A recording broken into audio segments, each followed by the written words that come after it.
restons sur le virus. Pour des journalistes, les premiers interlocuteurs, ce sont des médecins. Les médecins, dans cette affaire, ils ont deux faces. Ils ont la face que nous aimons tous, c'est-à-dire des gens dévoués à leur prochain et courageux puisqu'ils affrontent le virus. Et à ce titre, ils méritent notre respect. Mais en même temps, quand ils sont acteurs de l'information, c'est-à-dire quand ils répondent aux questions qu'on leur pose, il faut bien dire qu'ils racontent n'importe quoi.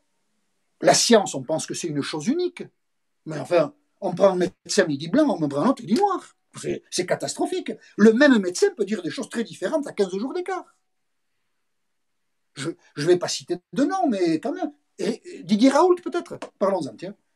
En février, Didier Raoult, dans son bureau, il dit « Mais qu'est-ce que c'est ces médias? 3 cas de virus en Chine, et on nous embête. » Mais enfin, monsieur Raoult, qu'est-ce que vous dites aujourd'hui? Vous dites la même chose? Non, il dit l'inverse. Il dit « C'est très grave, il faut soigner, machin, truc. » Vous n'avez pas, en fait, abordé les médecins comme des hommes politiques. C'est ce qui vous a finalement blousé. C'est que il y a des hommes politiques médecins, il y a des médecins qui ont pignon sur rue, des médecins qui sont, voilà, il y a des hiérarchies qui sont révélées.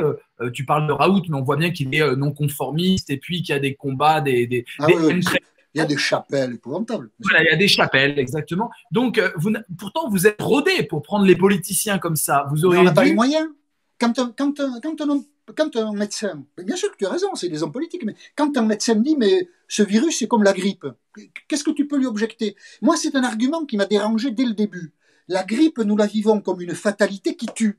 Là nous sommes confrontés à un virus dont nous ne savons rien. Est-ce qu'il va tuer beaucoup ou pas? Et puis nous n'avons rien pour nous défendre. Donc je voyais bien que le parallélisme ne tenait pas. Mais c'est très fort quand un médecin, en plus, il y a un imaginaire. Le médecin, c'est 12 ans d'études. Enfin, comment on peut rivaliser? J'attaque pas les médecins qui soignent, j'attaque les médecins qui racontent n'importe quoi. C'est pas la même chose. Ouais. C'est une double face à la médecine.